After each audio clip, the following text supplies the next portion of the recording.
देवी प्रपन्नार्तिहरे प्रसीद प्रसीद मातर जगतोऽखिलस्य प्रसीद विश्वेश्वरी पाहि विश्वम् त्वमीश्वरी देवी चराचरस्य आधारभूता जगतस्त्वमेका महीस्वरूपेण यतः स्थितासि अपाङ्गस्वरूपस्थितया त्वमैतदप्यायते कृत्स्नमलङ्घ्यवीर्ये त्वं वैष्णवी शक्तिरनन्तवीर्या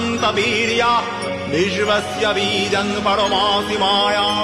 सम्मोहितं देवि समस्त्यमेतत् त्वं वै प्रसन्ना भुवि मुक्तिहेतुः विद्याः समस्तास्तव देवि भेदा स्त्रियः समस्ता सकला जगत्सु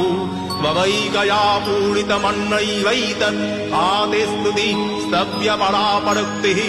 सर्वभूता यदा देवी सर्गभुक्ति।